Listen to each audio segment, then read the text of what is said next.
All right, so let me just, I'm just going to kind of quickly review the highlights of what we're hoping to accomplish this morning.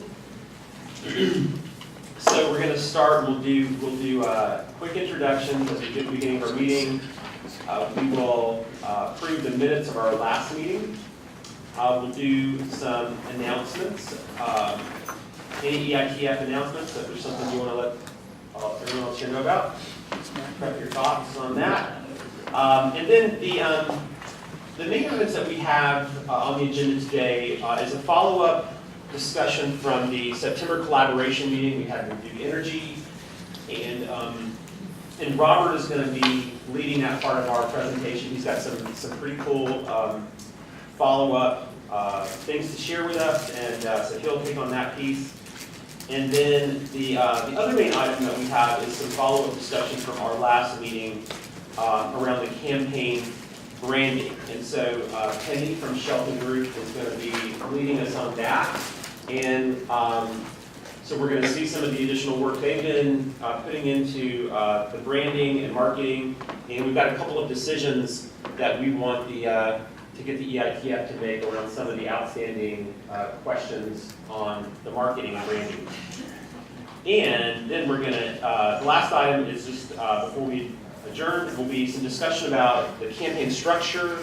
And really part of that is also about the campaign timing and the process for rolling out some of the initial pieces that we want to start working on together out at the community level. And Jason will lead us on that. And then we'll take public comment at the end. So that's what we hope to accomplish today. So it's pretty, there's a lot to cover. So let's try to get right at it. So let's start off with the introductions. Brownie Newman, I'm representing Buncombe County on the EITF. Julie is out of town today, so she will not be with us today. But let's just go around the table, and then we'll go around and have other folks let us know who you are. And Dave Hollister, Sundance Power Systems, and the Alliance for Energy and Democracy.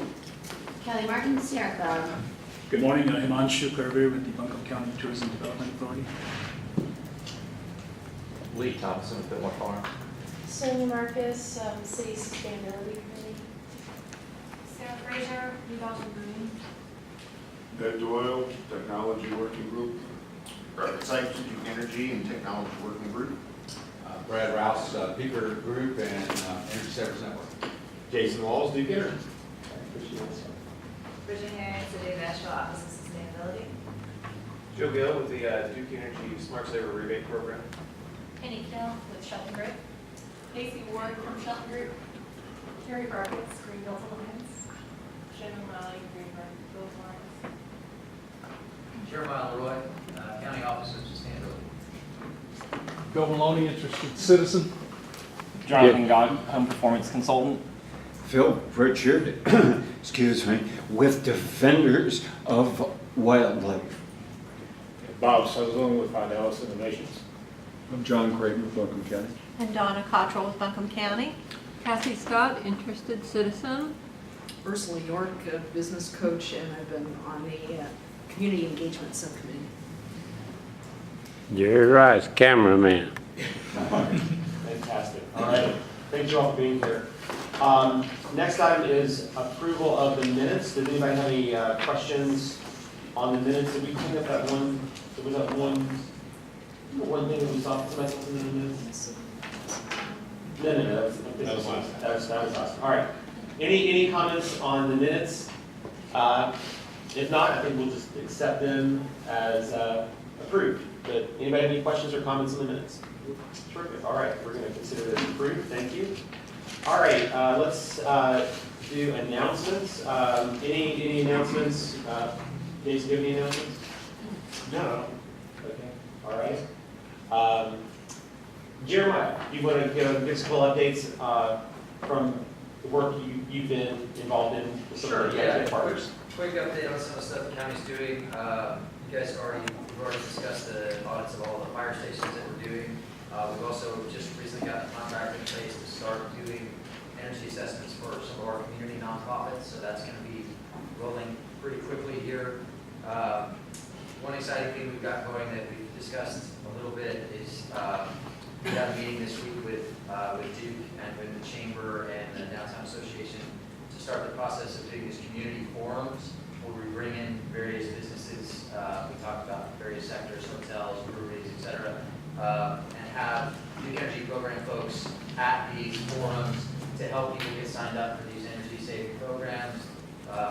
We have it tentatively scheduled for December 5th, so we really want to desperately get one of these done before the end of the year, just to get that ball rolling. So it's on the calendar, and we're excited about pushing that forward. One thing I meant to mention in the last meeting that I didn't was that the county actually had a home energy efficiency workshop for its employees about a month and a half ago. And we partnered with Sam and the Green Building Council, Rebuild Alliance, to do this energy efficiency workshop for employees. It was terrific. The turnout was great. The feedback was great. So I would really encourage those of you who work in organizations where you have a number of employees, specifically large organizations, to really touch base with Sam and see about doing this for your organization, because it was really cost effective. It didn't cost much. We just had to buy lunch for everybody and get them in the door. And the feedback was terrific. It really, really went well. It's a 2-hour block. It doesn't take a lot of time out of the day. So I really encourage people to touch base with Sam about doing something like that for your employees. Can I ask you a question here? Sure. In the minutes, you referenced the Convita grant. Yes. And I know that there was, it's coming up soon. I don't know if there's anything to share at this point, or maybe it'll be prime for next month. But It will be, yeah. hopefully. Hopefully, yeah, we'll be finding out very soon, but there is a lag between when we find out and when we're allowed to make a public announcement. I understand. It was in the minutes. So. Great, and anything else? I think that's kind of covered for now. Okay, terrific. And the December 5th initial community forum event, who's the target of that first community small business event? So what we did was, we got together as a group and decided to target folks that are already interested in this stuff. So what we did was we went through the list of businesses that have already signed up for the Workplace Challenge. And it's a pretty broad group. What we're doing is it's anything from hotels to breweries to small businesses. It's sort of a test case for us to do that first forum and get some feedback from folks on how we can tailor it to sort of meet their specific needs. But it's a list of about 40 businesses. We're hoping 25 to 30 of them can make it. Can I add to that, Simon? And so we had a great kind of working meeting earlier this week, and the idea was, so we want to launch kind of a business segment specific series of workshops where we're actually connecting people face to face. But we also realized that we don't exactly know how well that will be received, and we would like some help refining that program for 2018. So instead of focusing on one segment, we're actually going to focus on the Workplace Challenge folks in December to pitch products and services, but also to get feedback on when we start pulling the individual segments together, when is the best time to meet? What is the type of information you're really interested in looking at? So it's going to be an opportunity to really learn and refine what the very specific tactical rollout will be for 2018. At the same time, selling kind of energy efficiency products and services that are people interested, but also learning how best to do that in 2018. Is that going to be officially launched under the Blue Horizons project? Yes, and we will talk some more about the follow-up to that later in the meeting too.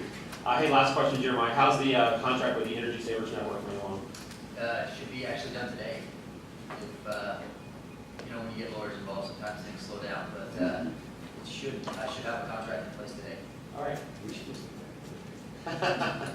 All right, Jeremiah. Thank you for all the. Thank you very much. Eric, any other updates? Anyone else want to share?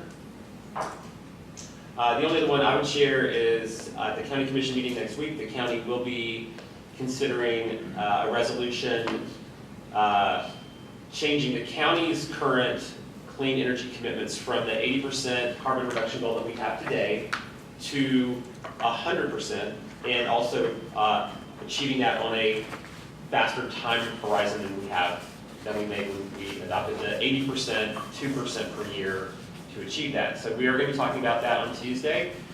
And if you're interested in learning more about that, check out our website. There's a PowerPoint presentation and a resolution. So take a look. And if anybody's really interested, feel free to come join us on Tuesday night and we'll talk more about it. All right. We're done with the announcements. Next item is the follow-up on the September collaboration meeting, and I'm going to turn it over to Mr. Robert Sykes. Yep.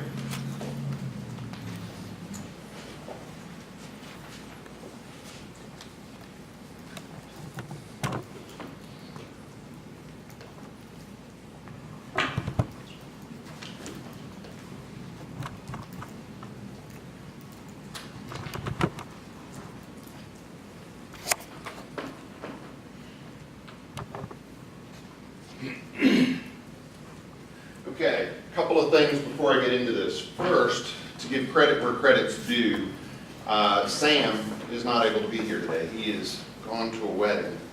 But a lot of what you see in what I'm about to present, Sam deserves a tremendous amount of credit for as the chair of the programs committee.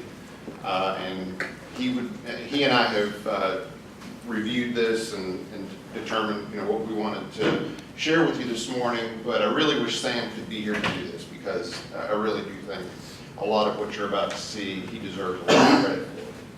The second thing is I want you to be aware of two kind of overarching themes of what's kind of reflected in what you're about to see.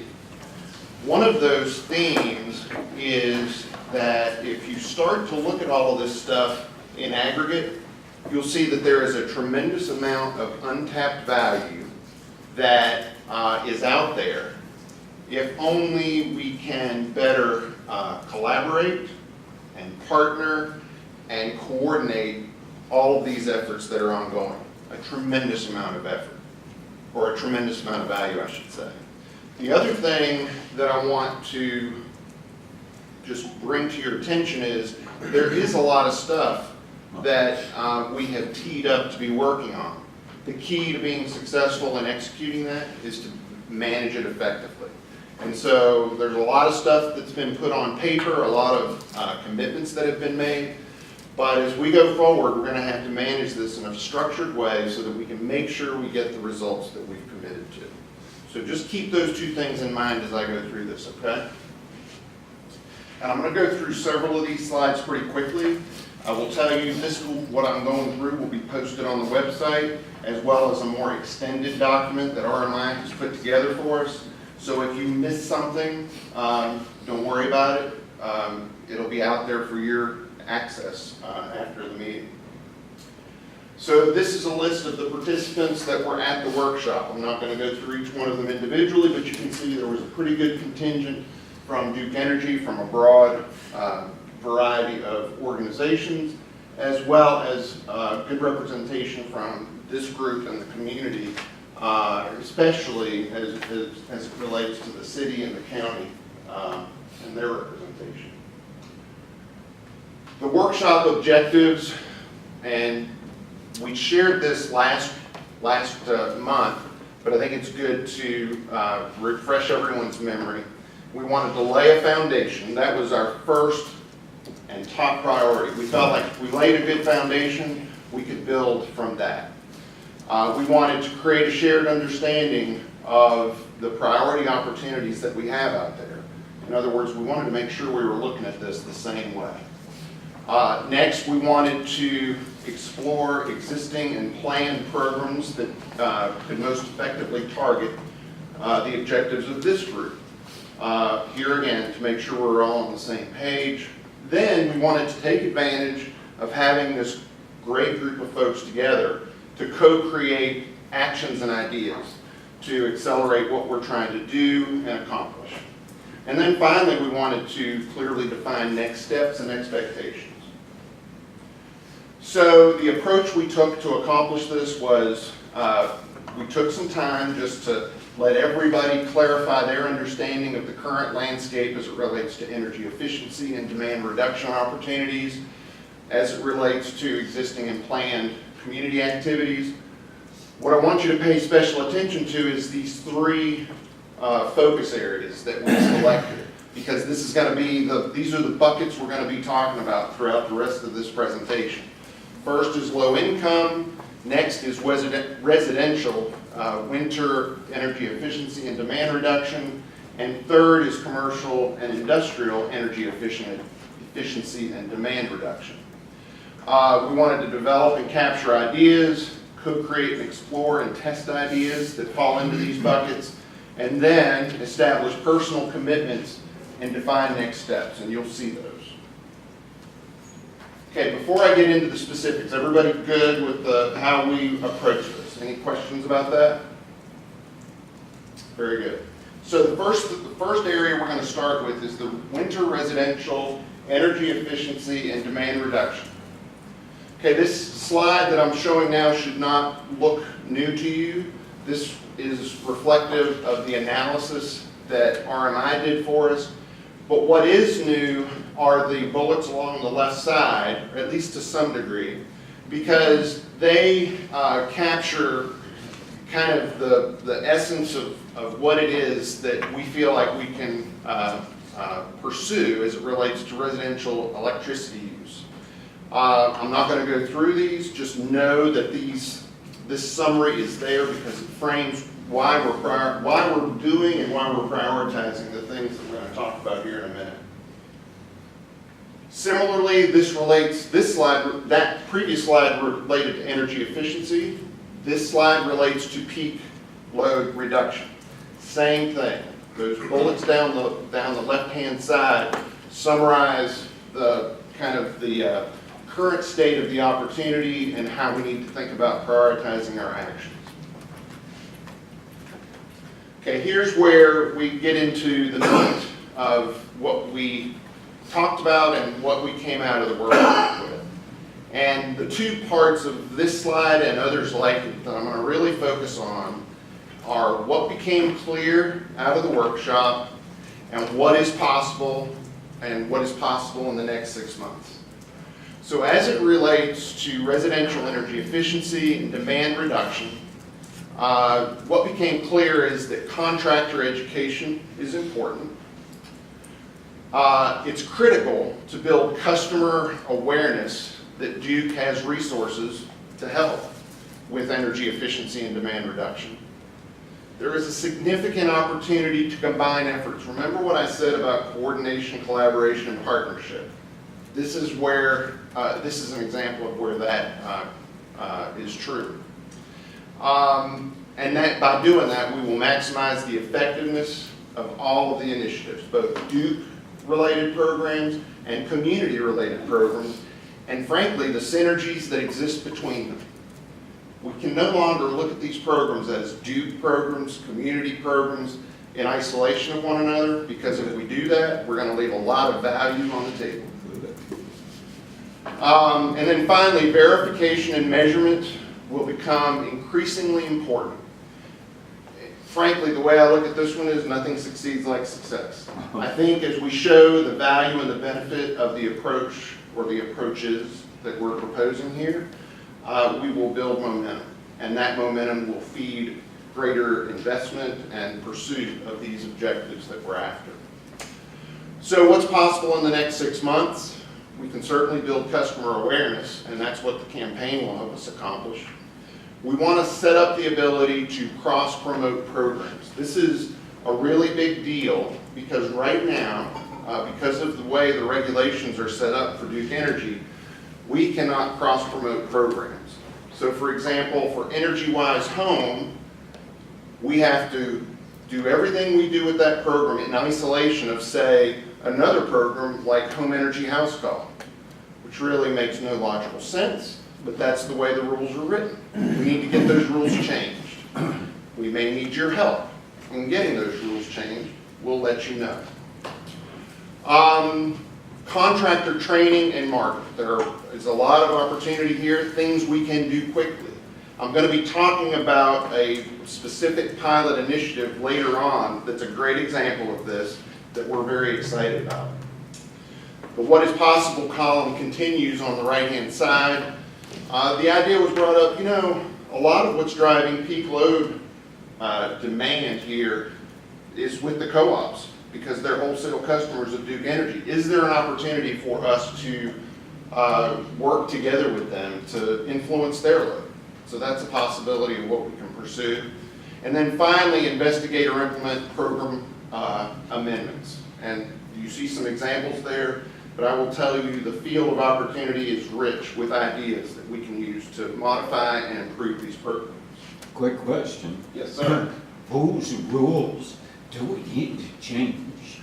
Well, there is a set of rules Whose? that the Utilities Commission and public staff have implemented, which is called the Code of Conduct. And it's important that that Code of Conduct exists because it sets very clear rules for how Duke Energy can cross-promote different programs to make sure that we're not disadvantaging customers. I just wondered Hey, Bill. which organization. Yeah. Let's hold questions if we can kind of get through. Right, that's all. Keep it. All right. So, here are the commitments. And here's really where I wanted to focus most of my time. For winter residential efficiency, we want to research incentive options for non-central resistive heat homes. Rick Mifflin is one of the Duke Energy Program manager folks who's taken that. Engage contractors to become champions of Smart Saver. Sam has got that one. Work with local resources to engage trade allies in Duke Energy Progress West. Rick Mifflin's got that. Support development of residential battery storage offer. Delta Sonderman, another Duke Energy representative who is new product development, is pursuing that. And I've mentioned that pilot here before, just to connect the dots for you. This is the same effort that I've talked about where we've stood up an internal team to look at how we can offer residential or small scale storage program in this area. Complete the required analysis for smart thermostat filing for non-new system installs. One of the things that became apparent during the workshop is that there is already work underway here, so we want to follow through with that and make it happen. Work with the county staff to allocate funds to continue to expand Energy Savers Network and explore other residential opportunities. Brownie's got that one. As it relates to demand response, we want to move forward residential demand response behavioral pilot that Bob Donaldson has been developing. We want to go ahead and move forward with that because we believe it has a lot of potential benefit. We want to support and coordinate with geo-targeted marketing campaign for EnergyWise Home. We had a lot of discussion about this. You may recall EnergyWise Home is the demand reduction program where we control water heaters, strip heat, and air conditioning. That is the most direct way we can influence peak demand. And we want to really promote that program as part of the promotional campaign.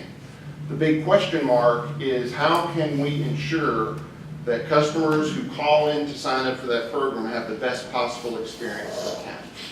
And so one of the ideas we've talked about is rather than just opening it up broadly to the whole community at one time, which could create some issues with just volume and our ability to process it, maybe we target it geographically so that we can manage it more effectively. And then finally, we want to move forward with the evaluation of lease or replacement for smart grid interactive water heaters. This is related to a new generation of technology for controlling water heaters that is much more customer friendly, if you will. So we want to pursue that. Okay, yes ma'am. I had a quick question. Some of, like the first one on there, the researching incentives.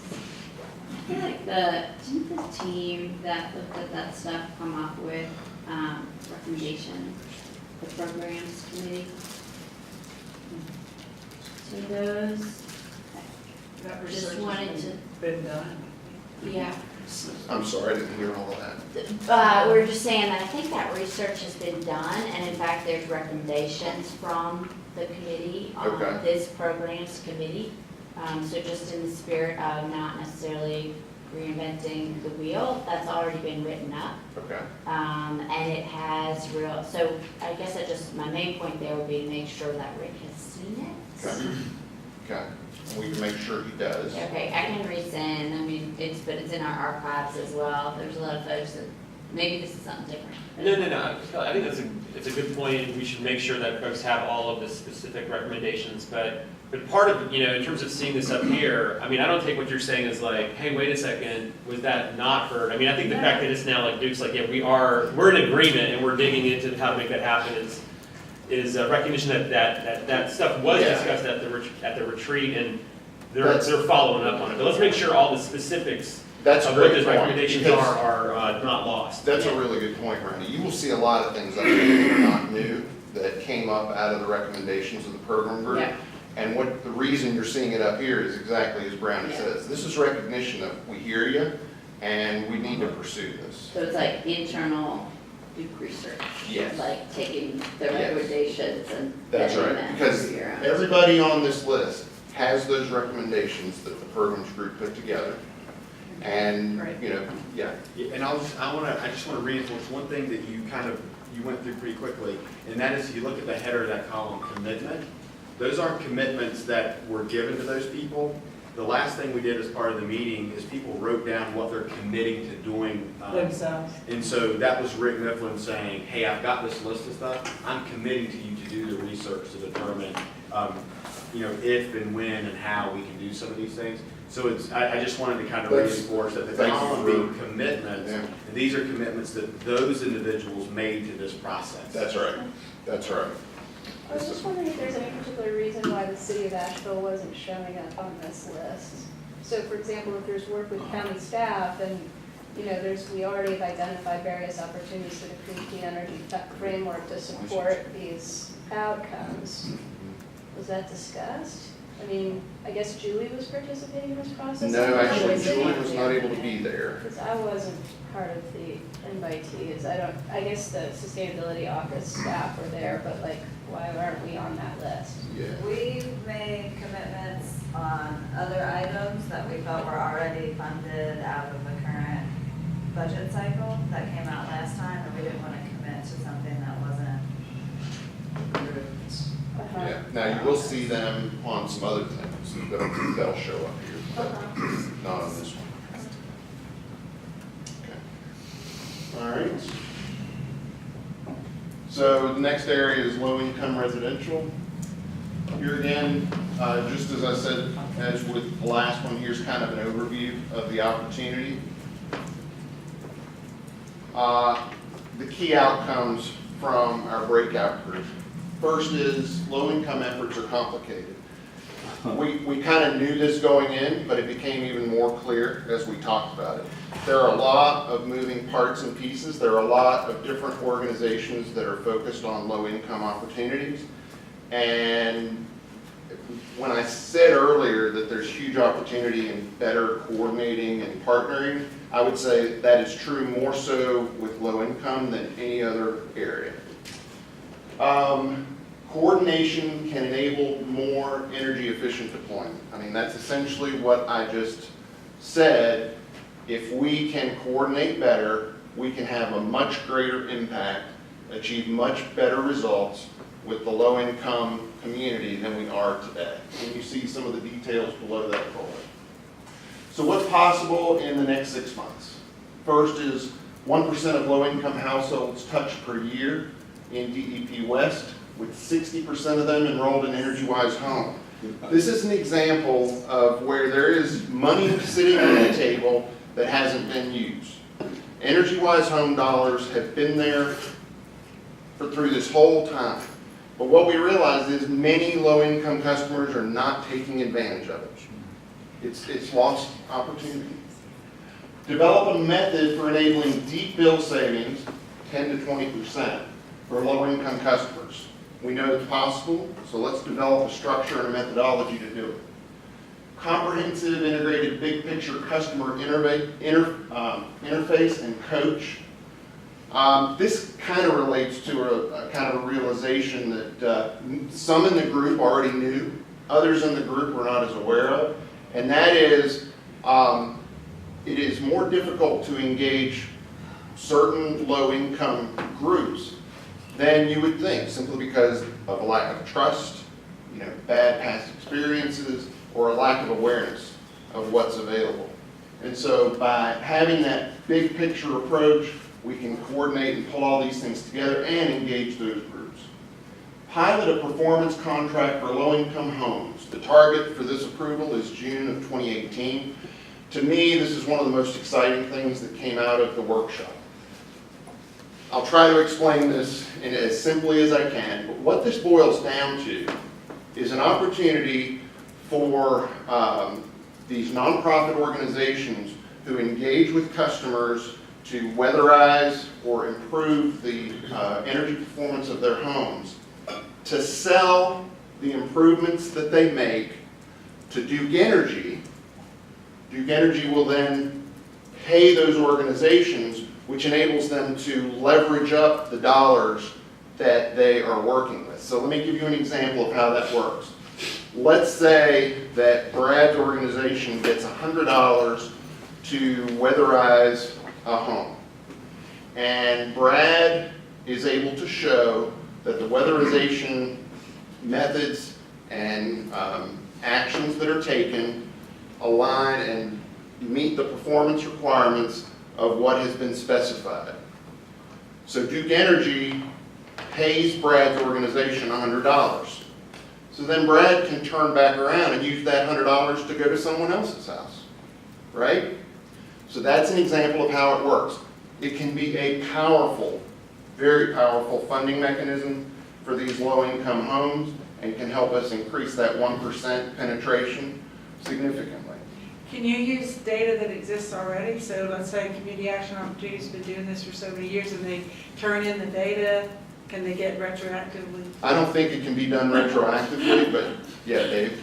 So is this kind of a workaround to on-bill financing for this kind of stuff? It's sort of like, you know, the on-bill financing would be sort of a direct performance-based thing where the savings that they would receive would pay for the retrofits, and that's been very successful for a low income. Yeah.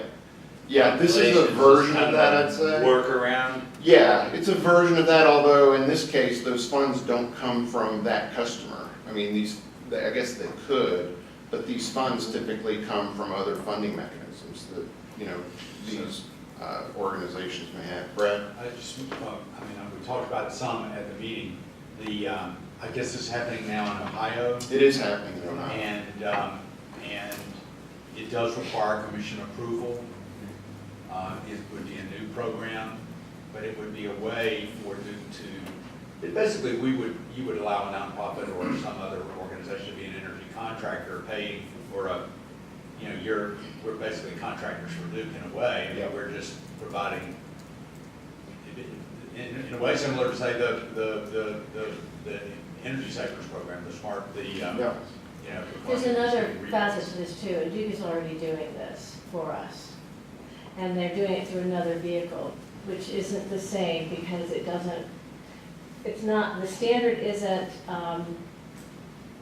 the same standard, which is actually what Tim and I were talking about. And the standard has to be what is going to be the most cost effective for Duke and for the customer and for the agency. So the standards that you do this reimbursement is a different standard. We're currently getting reimbursed now for items that we put in. So certain things like refrigerators or other things that probably already have some kind of standardized payback that have to do more with the weatherization services program and what that payback is, as opposed to what Duke would say would be effective for them in the future. In fact, we probably lose money on that. But you have a different reason for doing it, and there's a pot of money that is available to us for that. So we actually did get to go back retroactively to what we had already done and file for reimbursement on that. So let me just say, in the interest of The concept time, is similar. we can come back and share more details on this. I'm sure there will be a lot of interest. And I will tell you that Very effective. the proposal has already been developed. We're in the process, we've got some refinement to do, but we are on target to make a filing and hopefully get approval by June of next year. So I'm not just up here talking about it. There is actual work going on to make this happen, okay? May I add one thing? One of the things that we talked about too was actually recalculating the way we do our cost savings locally here. as part of that pilot. Right. So that we could then become part of that pilot in this county, Yeah. and then make that more available statewide. Yeah, absolutely. That would be the idea, ultimately, to scale this up. But that's really exciting. You see some of the next 6 months stuff. One thing I'll point out there is a commitment for neighborhood energy savers to come back here in the spring of next year. That's been a question that has come up. But I think I'll leave it to you to kind of review the rest there, but you get the idea. There's a lot of opportunity here, a lot that we're pursuing, and I think it's going to make a big difference. Just add the neighborhood energy savers, they're talking a couple of thousand homes. That's correct. So That's we'll- correct. So I think we'll come back and maybe touch on that a little bit more at the end on the campaign rollout and timing, because I agree that's an exciting opportunity. So we'll come back to the neighborhood energy saver item towards the end of it and kind of talk about, that is another opportunity for the community and Duke to work together, so we'll say a bit more about that. Yep. Here are the commitments that were made. The very first one you see there is the new product development for that performance-based program that we just talked about. The second one is related to the Energy Savers Network in coordination with Brad and other organizations.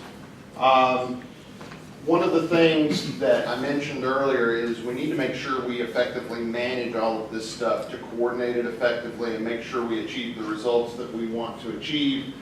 The next item there gets at that, and that is working to identify funding to fund a full-time position that's going to manage all of this. So we're working on that. We're going to go to you guys for that money. I can see that coming. Another one that Vicki's got is to work with Tim, who's the person who's working on number one up there, Tim Duff, to develop a calculation for dollars saved for energy efficiency retrofit measures. Support EnergyWise home cross-promotion with low income. This gets at the point I made earlier. We're leaving money on the table, and let's make sure we don't do that anymore. Finalize plans for spring neighborhood energy saver event for Duke Energy. Talked about that already. And then develop a proposal for low income coordination strategy and plan. So this dovetails with the one about the person dedicated to manage this. Not only will there be a person, there will be a plan that they're managing. Last area is C&I efficiency and demand response. Here again, the overview of the opportunity. Just let you take a quick glance at that to refresh your memory. And then that was for efficiency, this is for demand response.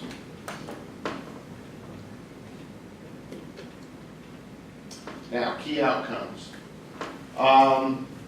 There's fragmentation in C&I engagement. I think when we gave the brief overview of the workshop last time, we talked about how there's a lot that is either not known or misunderstood about what's available in the C&I space, program-wise. And that's reflective of that point. When C&I customers participate in the broader EITF effort, they need to participate in a package of programs that include demand shifting and multiple energy efficiency opportunities. This gets at the bundling opportunity that we talked about before. It's going to require us to get some approval to approach it that way. And we need to hit the mark on C&I customer value to get customers excited to participate in programs. You know, if it's just more of a pain than a benefit, it's going to be a lot harder to get people to do this. We got to show customers what the value of their participation brings to them, but also to the broader community. And if we're capable, and also in those cases where customers have opted out, remember C&I customers do have the option to opt out of these programs, and if they opt out, they're not eligible to participate, right? So we want to show them that there's value in participating so that instead of opting out, they'll opt in, and we can work together with them. Dumb question. What's C&I? Oh, I'm sorry. No, that's not a dumb question. It's a good question. Commercial and industrial. Industrial. Yep. Yep. So what's possible in the next 6 months? Sonia, I think this gets to a little bit of the point you were making about the city, but we want to coordinate with the city, county, and Duke Energy Progress, together with the Chamber of Commerce, to engage business segments and target those C&I customers to move this forward. We want to develop a coordination outreach plan that includes how to leverage the EITF campaign, some of what Jason and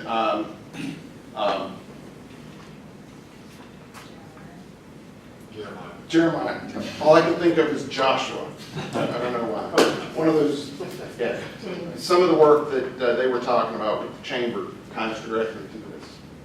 An increase of cost-effective demand reduction with the deployment of AMI. I think everybody in here is aware we are going to be deploying AMI beginning in March of next year, perhaps some even sooner. Who's that? Duke Energy. AMI. Oh, AMI is automated metering infrastructure, which means advanced metering that provides customers with much more detail of how they use energy than they have today. And in the next 6 months, we want to outreach to business segments, breweries, hotels, etc., focus on city and county opportunities, coordination with the Chamber of Commerce, promote Duke Technical Assistance for Energy, and promote Duke Technical Assistance for Energy audits. So that's what the C&I, commercial industrial segment looks like. So, did you guys talk at all about battery deployment in the C&I space? Because that seems to be, I think, one of the most promising areas. We did, and the battery pilot. You remember the item that Delta Sonderman is committed to? With the residential side. Well, but that's going to bridge. It was specific. So that's what I'd like to talk about next week with you. Okay, that'll be good. But yeah, we put it in there specifically because that's where it was discussed in the workshop. But that work really crosses all could potentially cross all customer segments. Yeah. One of the things that we noticed in a program we did in energy efficiency lending in Charlotte was that some of the businesses that needed this the most were very small businesses like childcares and laundromats and car washes, stuff like that. And they're not going to be chamber members, so I'm wondering how we can make sure that that's part of this as well. You want to speak to that, Jason? Yeah, so our focus right now is leveraging people that are sitting around the table, but not only focusing on those. The challenge is how do you reach them, right? So we have some small business customer folks that are focused in that segment that are going to help pull some lists of people that would be likely candidates for some of these improvements. Our focus right now, quite frankly, is kind of nothing breeds success like success, as Robert said earlier. So let's focus on those folks who are sitting around the table, really engaged and interested to get our kind of the presentation and the pitch right, and then figure out how we can grow that opportunity outside of, because let's face it, you're not going to tackle every single commercial and industrial customer in year one, right? This is a multi-year type of commitment. So let's get it right so that we can start showing some success to go out. But leveraging our relationship with Corey, it's unfortunate he's not here today, but with the Chamber of Commerce sitting here, we've also, Jeremiah's meeting earlier this week with the Asheville Downtown Association, so some people that may not be chambers in that space as well. So trying to leverage some of those organizations in their membership. Yeah, but I think it's an important point, and I think that's a great way we can leverage this group to make sure we're getting that, Yeah, I mean, even if we just focused on the child care centers in this area and working with them, that can have huge impact. Yep, absolutely. Come on, shoot. I just wanted to point out that there's also, like in West Asheville, there's Cameron Business Association. Haywood Street has their own. The chamber actually does quarterly meet with those organizations as well, and they have smaller businesses than members of that, so. And a lot of times they don't own their buildings. A lot of times they don't. So there's that opportunity to work with the small business and their management companies and owners. Yeah, absolutely. Okay, so here is, so we bucketed everything so far. Now we're going to talk about the cross-cutting and overarching efforts that we have committed to. First is to partner with Duke Energy Progress to develop a coordinated effort to engage and plan for small business energy efficiency efforts. We just talked about that. Help organize community events to promote the campaign. Sam is going to lead that effort. Educate via pro inspectors and contractors. There's a City of Asheville commitment. Develop marketing communications plan for short-term rollout in the fall and long-term implications. Penny is going to be talking here in a minute about where that stands. Prepare and present findings and implications from campaign concept testing for message strategy. Penny again. Coordinate with Shelton Group on the campaign. You know, one of the tricky things here is Duke Energy has our portfolio of programs. We want to weave those in as part of this campaign, but we don't want to confuse customers. So we got to make sure we are successful doing that. Develop structure for Duke Energy Progress West newsletter. It came to light in our discussions that we do have the capability to target newsletters geographically, and we want to take advantage of that so that we can target messages, perhaps layer in the Blue Horizons theme into that newsletter. Educate, promote, and promote program offerings and rollout for the public and city staff, another of City of Asheville's commitments. Personally develop in-depth knowledge of DEP offerings and eligibilities and how they apply to various sectors. This was a personal commitment that Jeremiah made. Because and he wasn't the only one. I think every one of us at that workshop realized we didn't understand and know as much about all of this as we could or should.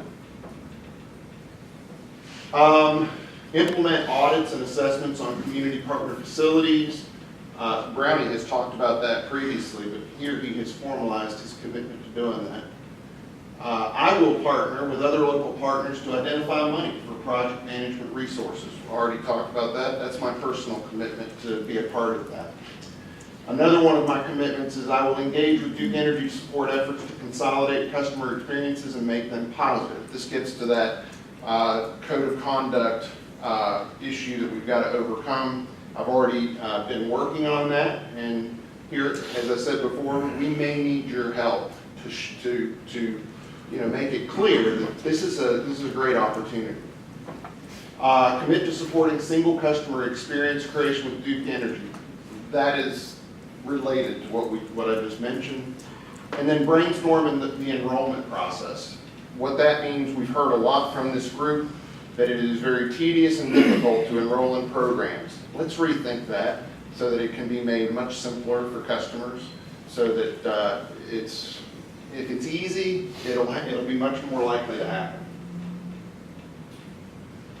Okay, next steps identified by the participants, establishing the full-time resource, and the need to coordinate across organizations. Those are two commitments that I made, again, because there's huge opportunity there, as we've all agreed. Coordinate city, county, and Duke meetings for program ideas. Amber has that one. Understanding customer needs. Jen Weiss volunteered for that. Develop overarching coordination plan. This is all part of tying it all together. Jen committed to that. Understand customer segments. Jen committed to that. Update EITF on this meeting. You should be up here doing this. Thanks for doing that for me. All right. And I don't think I really actually committed to that, so I'm not. Okay. All right. Well, this is just a reflection. Good job, Brad, good job. Just a reflection of what a team effort this was. We're all there for one another, right?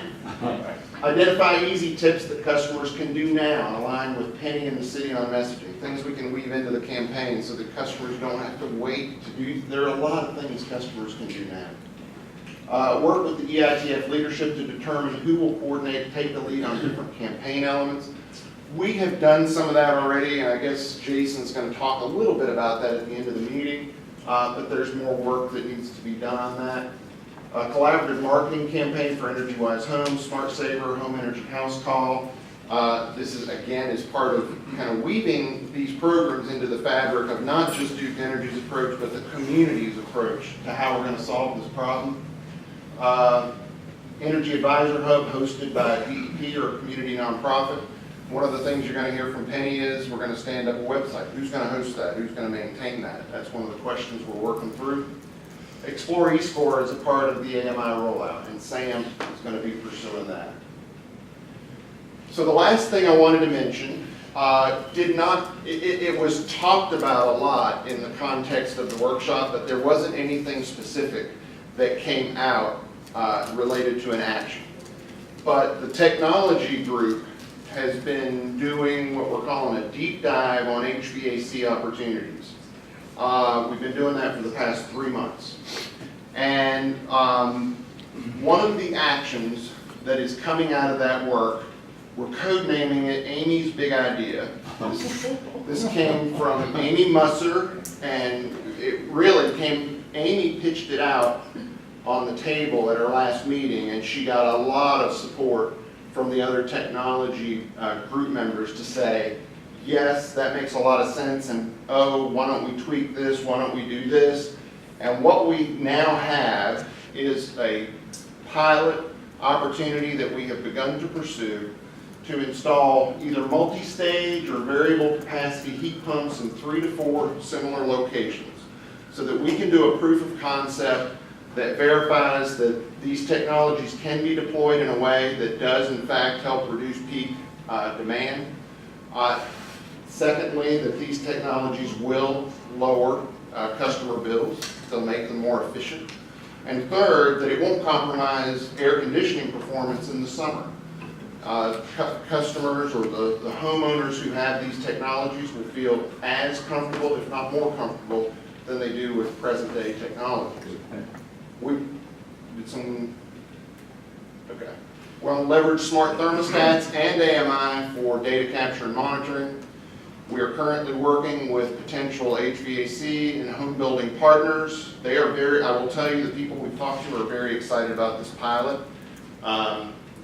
You know, they can't wait to jump on board.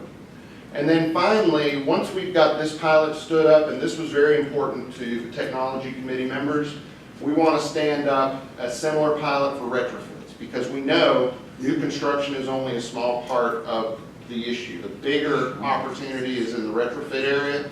In this case, we would add a partner, a weatherization partner, because we don't want to install, you know, this great equipment that's more efficient in a home whose building envelope is not what it should be to take full advantage of it. So that's the other Bill, I know action. a partner you could probably do that with. Okay. We can talk later. All right, so that's the program update from the workshop. Sonia. So, And just in terms of process, ton of information here, and I did with this title, but we are going to need to move on to Penny's presentation pretty soon. So let's just kind of keep this follow-up tight. Yeah, I went way over. Sorry. Thank you. I'm understanding all of this is not being, limited to what Duke can do. It goes beyond that. So then why isn't there a page for outcomes and commitments related to renewable energy? Okay. I realize that wasn't the focus of the workshop, but if that's a whole different outcome and commitment page, then when are we getting the presentation, or when are we doing the work on that? And I guess we would layer storage into that as well. Sure. I just feel like that's a big missing piece here. And I think it speaks to the issue that Dave brought up last time, which is at least I'll say for my piece of it, it's fine for clean energy to be inclusive, but then we have to make sure that renewable energy is in part of clean energy. Okay. And if the campaign itself is going to be communicating with the public and being the primary vehicle for that, then it's got to include information about renewable energy. Okay. Okay. So there's a place for that to go to is the technology committee, I would imagine. That's what I was thinking. Yeah. Yeah, I think it's a good point. We'll have to think through it. As you said, I mean, the focus here was programs, and it wasn't part of that discussion. Right, The but bigger programs picture. are relevant there too. And then the second comment is just sort of more with my UNCA hat on, is just, I'd like to see local colleges and universities engaged. And I'd be happy to try to facilitate that, but it'd be good to see that as an active process of actually reaching out and saying, okay, what can we craft as part of this agreement, rather than just kind of letting things happen or not happen. Okay. Good point. Yeah. Dave. And I'll make it really quick with renewable energy. the biggest issue right now is like everything's in flux. Right. So we just don't even know what the incentives are gonna be, what's happening. I mean, all the different programs are But that doesn't mean. being that- created right now. Right. So there's really not much we can say, Yeah, unfortunately. But excuse me, the thing is absolutely correct, and it's a huge factor.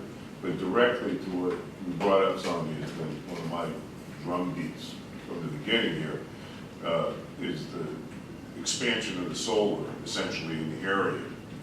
And there's, for myself, and I think bubbling up from the technology working group as well, there's a chicken and the egg type situation here. Dave mentioned it here. We also need to have the grid, battery storage, and other factors in which you're totally aware of. But in the other half of the DIT admission is clean. I'm repeating what you're saying here. But unless I get booted out of here, it's coming up real quick. Sadly, it's a separate issue. It's not, but it's a separate issue from what we're doing with energy efficiency and peak demand at this stage of the game. So, keep bringing it up. I think the one thing that we could do is try and say what are some goals. I mean, that's something we can do that sort of, sets a goal based on programs that are coming and are being developed right now and are being submitted to the Utilities Commission. Right. I mean, we know there's We gonna be can set something some to goals, say, so I right? mean, I think we haven't even talked about goal setting when it comes to renewable energy. I'll just kind of quickly chime in. I think we should, it's a big topic. I mean, the efficiency stuff, we need to crush that, and then the renewables is a whole other way of getting there.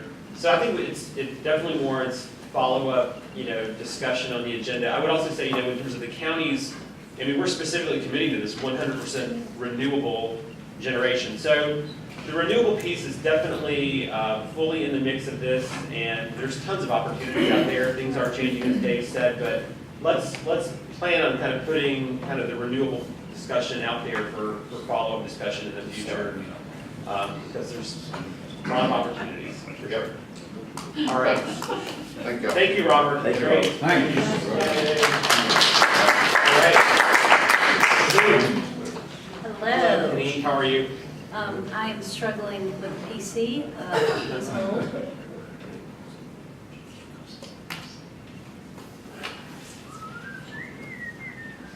You want me to get it up? Why can't I, Here. Is it a PowerPoint or? it's a PDF. All right. I'm just trying to get it to the full view. Yeah, here you go. Okay. Somewhere there's a full view. I get a little funny. There you go. Thank you. So we are here to revisit some of the branding recommendations, picking up where we left off previously. So we've got a new tagline and some intro copy to review, just high-level copy about how to describe this initiative, what it is. We've got some logo design options for your review, and then also we'll talk quickly about next steps and timing. So just to quickly remind everyone where we left off, the last meeting, we voted on the name, it was unanimous, the Blue Horizons Project was what was selected, and our action items, the Shelton Group, was to go back and revisit the tagline, part of that conversation we were just having, prepare short copy description about what this initiative is, and then develop logo recommendations. So here we go. Tagline and copy. If you recall, the original recommendation was the Blue Horizons Project, Clean Energy for a Clean Future. There was some feedback to that, wanting to make sure we are clear about what we are doing, as well as not being crazy about clean future. Our recommendation is the Blue Horizons Project, setting the course for clean energy. It helps communicate that it's clear this is where we are going, right? And it includes, yes, again, energy efficiency as well as renewables, but it's setting the course, setting a path, and much like the Blue Horizons Project, it is something that you don't get to and you're done. It's an ongoing mission, if you will. So that is our recommendation for the new tagline. So you can see how that might work with some copy, and this is just an example of a way you might describe the program or the initiative. The Blue Horizons Project is making energy efficiency and renewable energy easier to access for families and businesses in Buncombe County. Together, we can drive our area towards a cleaner energy future. The program brings the resources offered by multiple organizations into one spot to help you find and get what you need to save energy, save money, and save our skies and water for future generations. So it's kind of tying in the benefit to you personally from a saving money standpoint, as well as saving the environment, and then also not only reducing the energy that we use, but moving towards clean or renewable energy. Unless anyone has any really specific questions or comments there. I like the idea. I was wondering if we could put together into the tag, setting the course together for clean energy. Just because something that's always appealed to me about this is that we would all be working together. Yeah. Trying to. But I will say, I'm going to channel my creative team in that, and know that I am responsible for the strategy and the development and relationship with you all, but I do worry we're getting a little long with a lot of words, but that's not to say that we couldn't look at that. We, as you see here together, you know, is how we start that second sentence. We are definitely trying to reinforce that. Yeah. So I hear you. You know, Dave just said I'm trying to get somebody else, so. I appreciate somebody else. Yeah. I do think it is a theme that you will see very much reinforced in the copy and the verbiage and the tonality and the sentiment of the campaign in general. I like and understand what Jane pointed out. Why don't you change the setting our course for clean energy, which is equivalent together. It's a good point. Yeah. Not the same number of letters. I like that. That's much more inclusive. Yes. Yes. Ownership. Great. All right, that's great feedback. We'll take that back. Oh, boy. Yeah, here we go. I mean, I would suggest, like it may go in the tagline too, but together we could drive our area toward a clean energy future. It's to the clean energy future. I mean, this is not a question anymore. This is where we're going. And it's only a question of where we are on the path. Good point. Let me get I think the phrase bringing things together in one spot is problematic. It makes it sound like you must come to this spot. It puts the onus of movement on the consumer or whoever is reading this, and it makes it sound like you must come to us. Understood. Our intent and part of this is tied in with the marketing communications recommendations and the website that was alluded to earlier.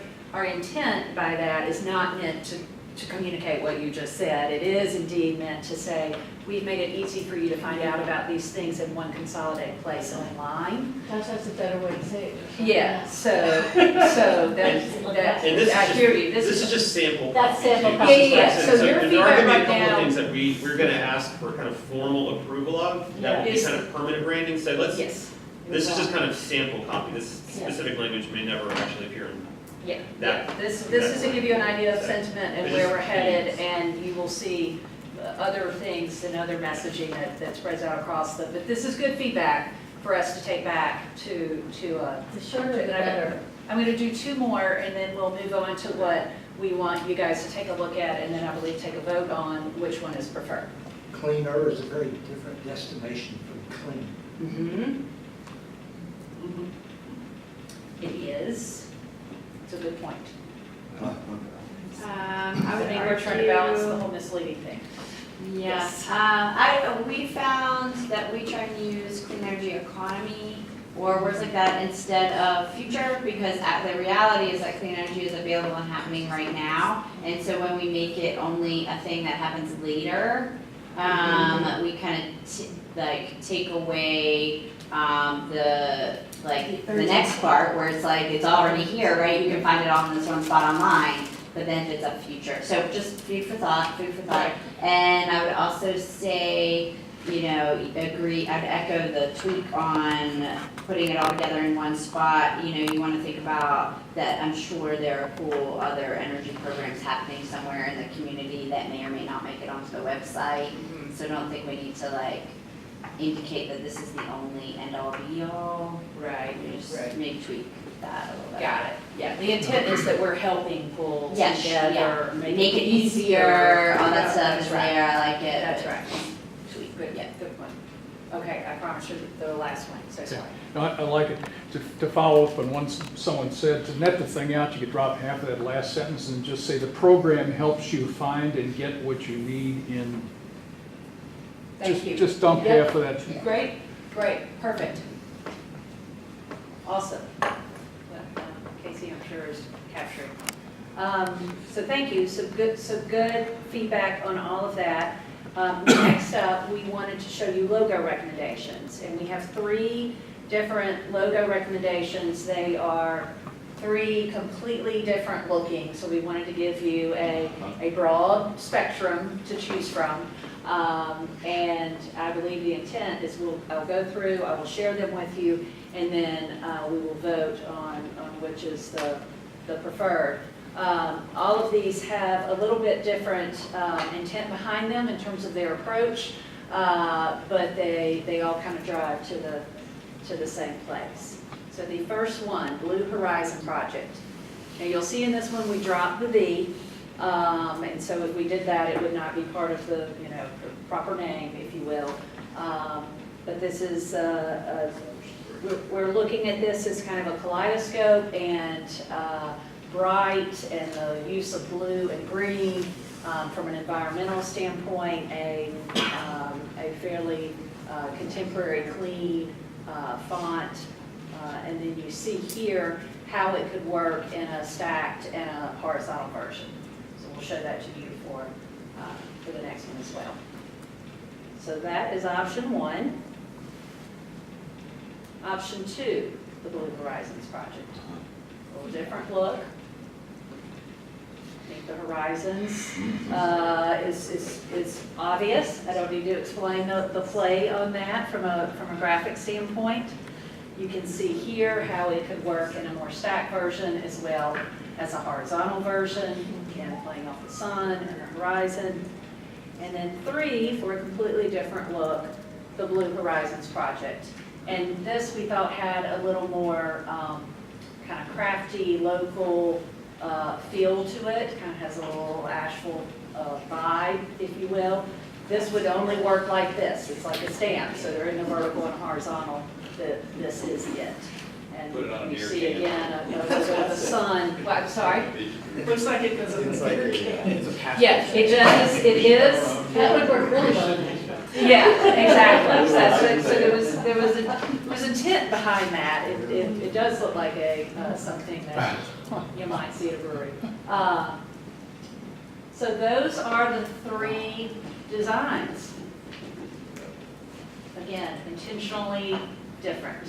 So you have some choice here. Do think about, obviously we know that these will work in a variety of different contexts, whether it's on the web, whether it's on a t-shirt, whether it's on collateral, et cetera, and then part of what we will provide once the logo is selected, there's always a little bit of a tweaking to it, and then we will provide you multiple different versions, black and white, it's all of that good stuff, and you'll have like a brand identity kit or usage guidelines, so you have everything you need. But right now, we just need to pick which one we're going with. Was there some particular thought that the mountains weren't really part of this? Yeah. Mountain sky. Kind of a hill. You could work that Well, the horizon is what you see above the hill, right? Like a picture. I think it's inevitable that imagery of the mountains will be included in the collateral versus it being literally in the logo, right? I think if you think about it, when you think about imagery and how we bring it to life, that's You remember earlier when we presented just the names, they were all on an image that was of the mountains, so that will definitely be incorporated. Other comments or questions? We do want to actually try to make a decision on this today. So other questions or comments though, before we maybe take a straw poll on it? Maybe you have some? Raise your hand. No, I just said 2. I thought he was saying peace. That too. Good. I think the middle one is more versatile Yeah. and could be used in a lot of different ways. County, city, Duke is not going to be. It will not be part of the mark. There will be, we anticipate in the communications, it's always designed to kind of be a footnote. I mean, it'll be there. It'll be recognition that this is a joint collaboration among these 3 entities, and then we will also plan to emphasize all of the other organizations that are represented here that have also been a part of this. That would definitely be communicated. That's already represented in the line that we're working on for the website. Well, from my perspective, the only one that is even remotely appropriate, don't take it the wrong way. I know I went into it, but it's the one in the middle, the number 2. Yes. And the other 2 just, there's no, I don't know, there's just nothing, but the one in the middle. All the letters, something about this. Hey, man, from the side, you should come around the front. Tell us how you feel, Well, Ned. that maybe, Maybe people love that O with the sun. Yes. I really hate it. And if I were gonna do it, I would just put the sun where it's supposed to be up above the blue and make the O just a regular O, and then I would be okay. Okay. I feel like it's kind of the thing with a logo, you do want it to be somewhat iterative, right? You don't want to just spring a logo on people and then be like, it's done. I know that you're interested in seeing a vote, but it could actually improve the whole campaign for us to actually give feedback and actually see it incorporated. That's right. Because I personally think that the mountain issue is legit, and we should see that incorporated into the middle logo, because it does suggest this landscape versus that, which really does not suggest this landscape in any way. This is the final chance to get this ever. It's a great point. I mean, I think we do want to give some. I think we at least want to narrow, or one is standing out.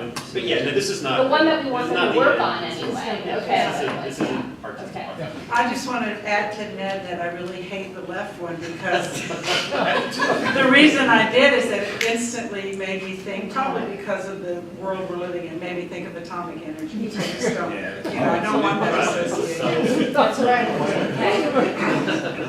This is why we show you options. All right. Yes, ma'am.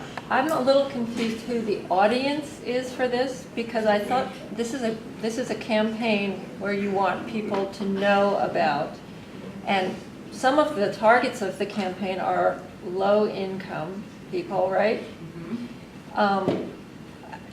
This is Asheville at, in my personal opinion, its worst, where it's about, you know, people with money and, you know, looking for the next interesting, fun thing to spend their money on.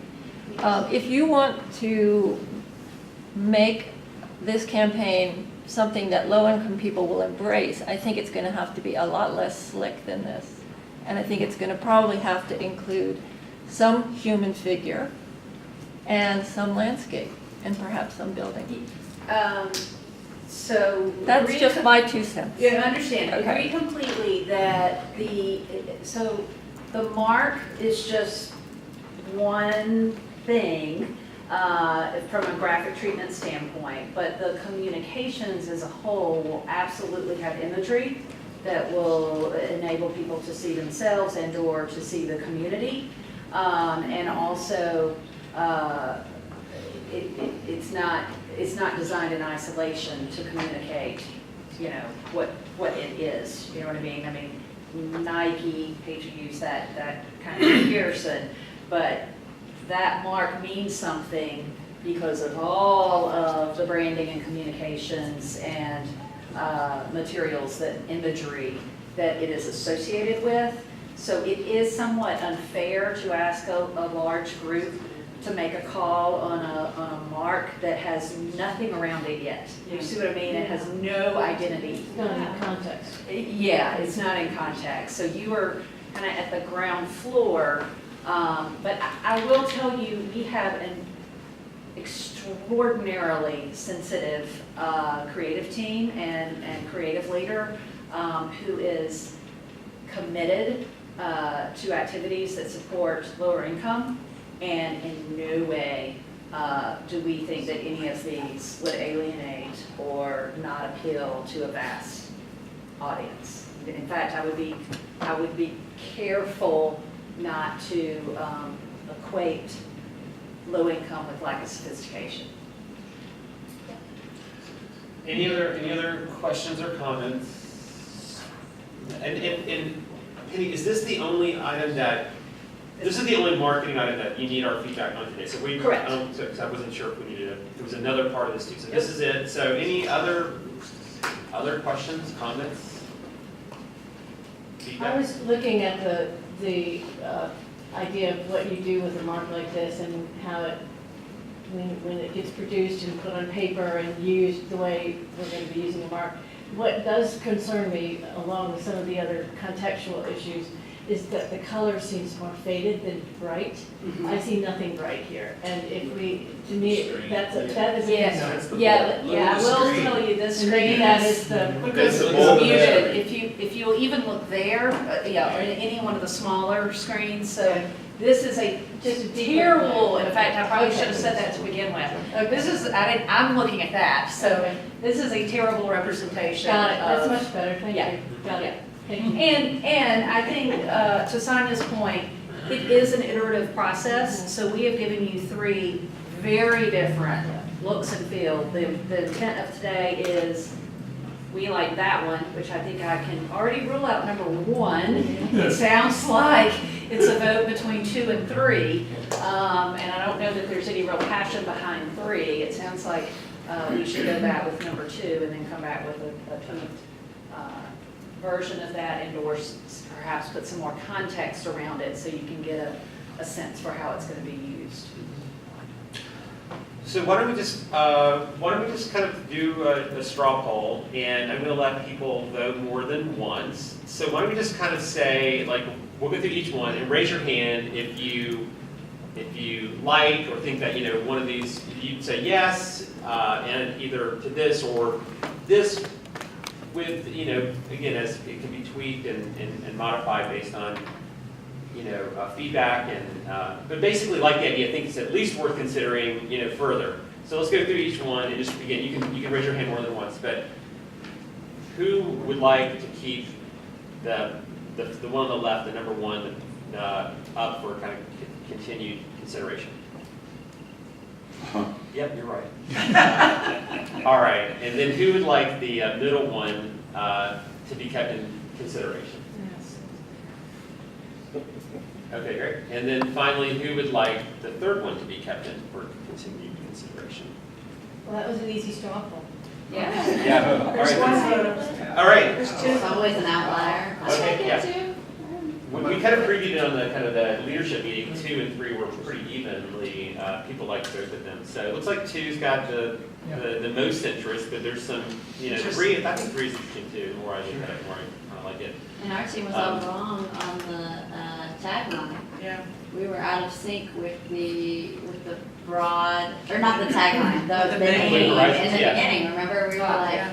we had a different. Yes, that's We all thought, anyway. So what does this team know? Right, that's what I was kind of saying. So what do we know? Well, it is a good point, though. I mean, I think Sonia's point is good too. It is an iterative process, and frankly, we are all really close to this stuff. We think about this a lot, and so I think what's popular here is not necessarily the right choice, but this is not the only place where there's input being given to this. So, Penny, thank you. What else is there? Do you need any Just other? Oh yeah, you got a few more things. Quick Go update. ahead. So what we will do is we'll go back and work on number 2 logo and come back to you guys with that, with some other representation of how it would work so you get a sense for maybe in context of the web page, et cetera, with more imagery around it.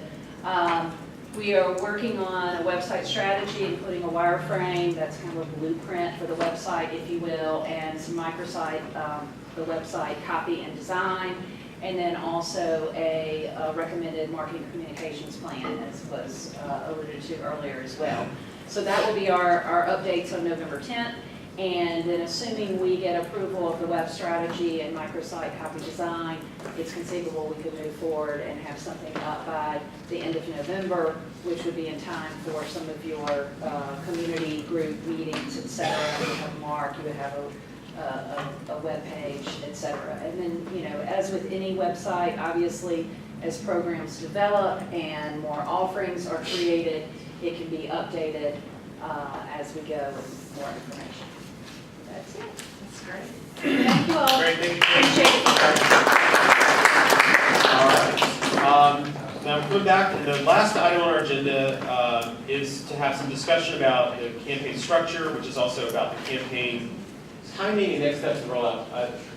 So I'm going to turn it over to Jason Walls to Sure. get the conversation going. I'm actually going to say this item is a little bit, I'm going to say it's the title, discussion of campaign structure, is a little bit off. It's really more of an update of kind of some of the the convening party leadership discussion. So we had a meeting, I don't even remember when it was now, maybe last Friday, for several hours where we were talking about some of those things, and I'm going to point to Sonia. It's one of the items that she's brought up multiple times.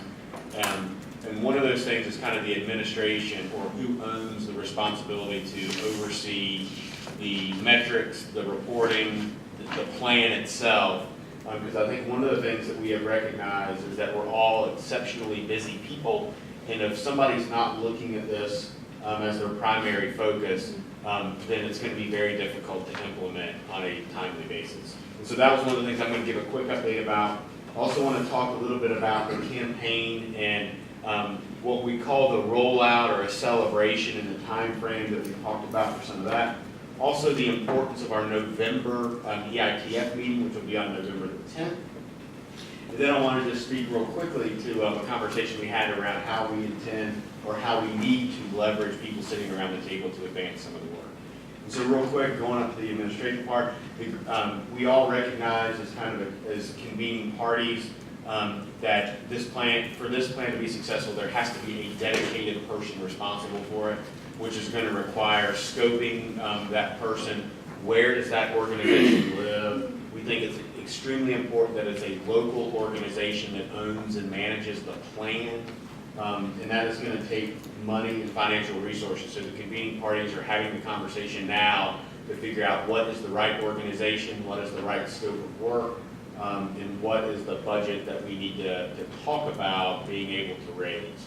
No final decisions have been made, but I want this group to know that the commitment of the convening parties is really the recognition that without it, we're not going to be as successful as with it. And so we've had some initial conversations with local organizations about kind of cost, scope, schedule, those types of things, and the convening parties continue to talk about it. Who are the convening parties? So it's the city, the county, and you. So the co-conveners of the Energy Innovation Task Force. And I don't remember, we had a few other people in and around the meeting. It's really the conversation of those of us who have been funding the majority of this work today. Sam Ruark was also a part of that conversation because we think with the Green Belt Alliance and the network that they've created across a lot of different of these areas, they can provide a tremendous resource, and so they're also helping us think about how we can leverage local resources. And is the plan to come back with a proposal to this whole group? Give me, so 4 items, that was the first item, and then the second item, because I'm going to talk about that, is the campaign and timing of the campaign. We also recognize that, like with the logo treatment or other things, the communication and branding plan, they're going to come back with recommendations in November. And so we want to do a soft launch in 2017 to go ahead and start building a little bit of buzz among those of us who have been involved, with a larger, more celebratory and public launch in early 2018.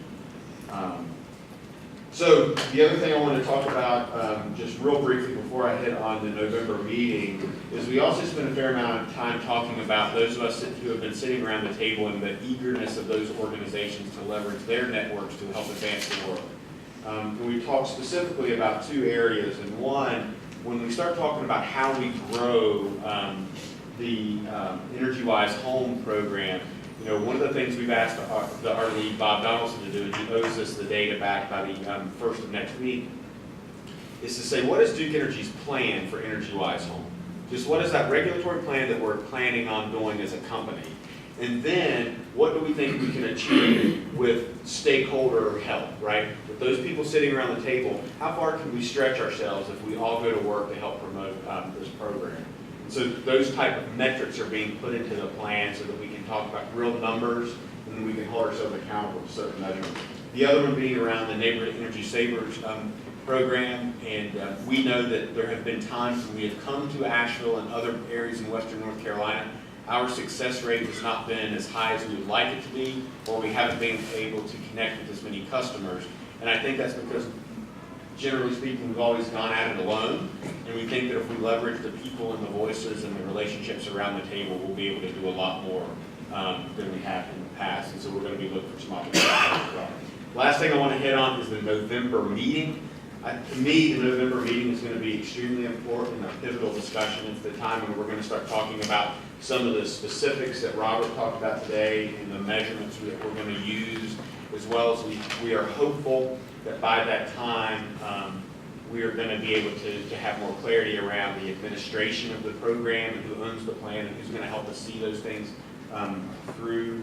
And those are really the big four meaty things that we started to tackle as kind of the funding partners and the convening partners that we talked about last week. So a lot of we've done a significant amount of work. I think we can all agree that we've gotten here maybe a little slower than we would have liked, but a tremendous amount of work has been done. And we want to make sure that we set the structure up, the going forward structure up for as much success as we possibly can. Those are my opinions. So back to Sonia's question. Those things will be brought in front of this group in November. But not just for a vote immediately. Well, it's a discussion. It'll Okay, be a good. discussion All in right. November. I think it would, to Sonia's point, it'd be awesome to just get it a little bit in advance of like, this is what we're gonna propose, so people can think about it and have questions prepared.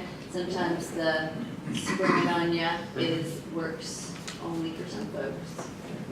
So kind of send out a week in advance if you can. A week in advance would be great.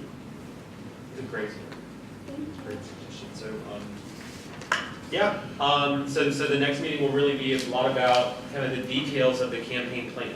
Kind of, as Jason said, here's the base case for what we think, what Duke thinks would happen with EnergyWise, with Neighborhood Energy Savers, and here's what would happen if none of us were doing any of this. You know, this is what would happen anyway, just the base case. And then, but specific goals for what we think we could probably reach, in 2018, if we all pile on and do this together. Some specific ideas for additional staffing. There's a lot of people already working on this, but everybody who's working on it also has some other job. So we're all kind of doing this on this side, and as Jason said, we feel like we're really going to be successful. This has to be somebody's, real focus. So we're going to have some ideas on staffing that and how we think we can fund that. So it's going to be, I think it's going to be a really important discussion. And we'll try to, and I think your point about let's get it out in advance. We will absolutely try to do that so folks have a chance to think it through and come in for a good discussion. I remember, yes, ma'am. Have you considered just straight up developing an RFP for services and putting it out there rather than picking and choosing in these privately organized meetings with certain organizations? Just a thought. Might be a little bit more transparent, and it might also generate proposals that actually are of the highest quality, It's a fair question. It's part of it's, it's like, after we've been sitting here through how many of these meetings we've had, I mean, it might sound a little, I don't know, they're laughing when I say, like, we're eager to move it ahead, so we don't want to, we don't want this coordinator position to take, 4 or 5 months to move on. I think we'd like to try to come up with a plan so we can get started this winter season. But it's a fair point. So part of why we wanted to bring this up today is that a lot of the interested folks are here, so we kind of wanted to air it, that like, hey, we think we need a person who's going to staff this and coordinate it. So if people are interested in that or have ideas, we're going to start looking at that now. And we really, we are very open. There's not a decision that's been made. So if folks have an interest or ideas, feel free to. I was thinking, beyond the person, but just the host, if there's going to be a host organization in which this fits, right? And an RFP is really only a 30-day process. I know that there's time involved in preparing it, but it doesn't have to be a long process. That's a very fair point. So, other thoughts, questions about kind of process, kind of what's coming up next? All right, fantastic. Well, I think that's everything we have on our agenda. So we already had some great public input and comment. But any other public comment? Rick, yes, sir, and Jerry, you'll begin. Well, one of the things that and it sounds like maybe Brad's going to discuss this next time about what's really capable. But one of my concerns, and I'm going to I'll send an email around because I've cited a bunch of graphs in this report, this interim report, that I think really address the issue. That there's still this perspective on let's look at the total of the load in the peak and let's go talk about all the different programs that are possible that we could maybe do that'll work on this. And so we've got this plethora of list of programs and things that we're going to go off and work on. When I would suggest that the reality is that when you combine the nature of the load and specifically the residential heating and stuff like that we know, and the nature of the technologies that are available, but then even further the nature of the technologies which are cost effectively available, that it very much narrows that to a much more finite list of things that we should be focusing on. And that to me seems like the much more beneficial approach of what we're doing. I think we all know what those are. Those are the residential heating and air sealing. That pretty much comes out of those two things. Of course, you can add on water heating. You can add on some other things, but we need to put it in this context of technically off-the-shelf viable, cost-effective. Do we have the means for making it cost-effective? And I haven't seen that mixed in this. I've seen still always everything presented in this big picture, but like, for example, I just did the quick math, and low-income residential is only 26% of the entire residential load at peak. So it's even a diminutive piece, yet it's receiving this bulk of our attention in some ways. And I'm not trying to slight it anywhere. I'm just talking about to actually add all the pieces of effectiveness of effort together and put them on the table instead of just what we could possibly do. Well, to address that, from the perspective of the technology working group, first, Rick has done a lot of work on this already, so credit where it's due. More than just a casual observation from a person in the public. But I would hope that by the November 10th meeting, we're scheduled a week before. So, and I'm asking Rick, but also sharing with everybody, I think we could have a very succinct outline of what those technologies are to directly hit that we could offer to bring to the table for the next meeting. It's a much longer conversation. I'm not going to deal with it now, but we've been into this for 3 months now. And I think we're really close. And I think we can come up with something to directly share. Here are some of the best HVAC technologies that really are getting to those points that Rick made. So, because it's pretty valid. When you give people concrete choices for the heating system. All right. Yes, ma'am. Oh, you, Jerry. I'll let Jerry go, and then you'll go after Jerry. Okay? Go ahead, Jerry. What? I think I said Jerry would be next. You can go for it. All right, then. Okay. Go ahead. This is a question directed at Robert Sipes. When he presented early on, you talked about a situation or an idea of Duke Energy reimbursing, say, energy savers for working on a home, and that if it met certain criteria of savings and whatever, that Duke would then reimburse energy savers? Do I have that right? That's correct. Okay, so where does the funding within Duke, where does that funding come from? So it comes from within the program's framework, where we have determined that that investment of money is as cost effective as a traditional resource. So by making those energy efficiency improvements, it might reduce the amount of kilowatt hours that residence uses. And so by doing so, that's this many kilowatt hours we don't need to produce with a traditional thermal resource. Right. So that's where that money comes from. It's kind of like, instead of having a big single investment in a plant, it's thousands and thousands of investments in these improvements to homes and businesses that achieve the equivalent purpose of Right. building the plant. Does that answer Well, your question? that does, but as far as a business plan, that does you out of business eventually. No, because we get a return on that investment in those home improvements, just as we would get a return on the investment for the plant. So we're investing our dollars in those home improvements as opposed to investing our dollars in a plant. It also means that you have lower income from that particular household, right? That's true. Okay, But you have less expense too. That's true. and that's part of your contract with the Public Utilities Commission? That's correct.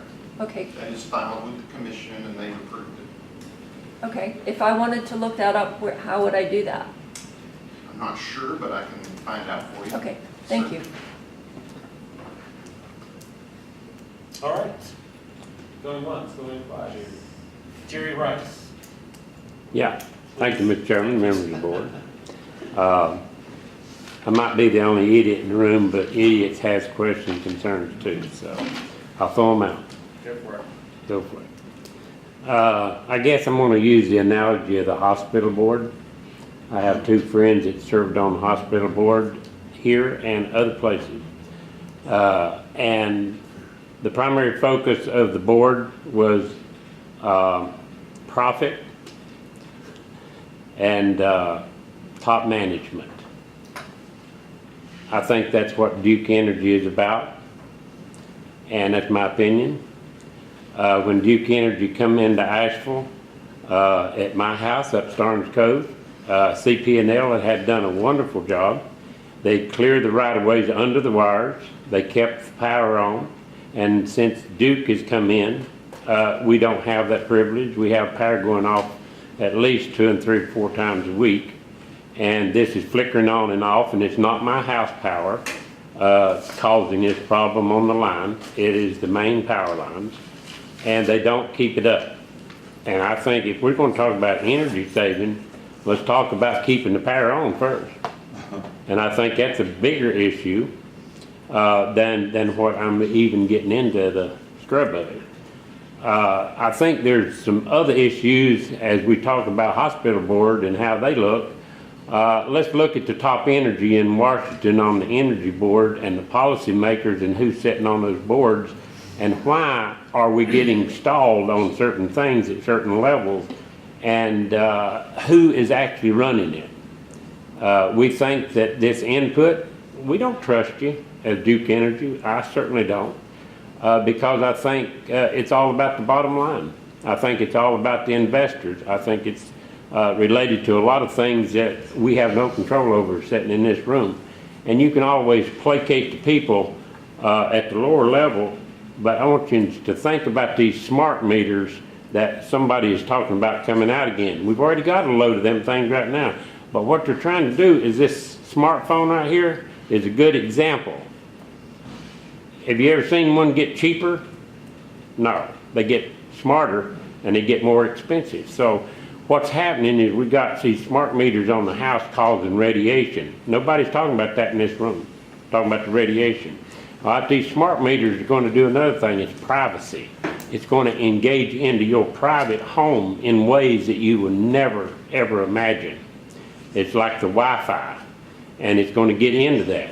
These smartphones in the appliance industry has already got them to where in Japan, if something happens to your refrigerator, your stove, your microwave, whatever, this thing will send a message back to the factory that you had a problem, and it'll send you a message that you need to call a service person. So these are the kinds of things that we're talking about around this table as helping the individual. But is it truly helping the individual as much as you're saying it is? I think it's benefiting more than the individual could ever be benefited at another level. So if you don't comprehend all this, we'll have a private conversation. How's that? Thank you. Thank you, Chair. All right. I do not see any others, so thank you all for being here today. Appreciate it very much, and have a great afternoon and a great weekend. Thank you.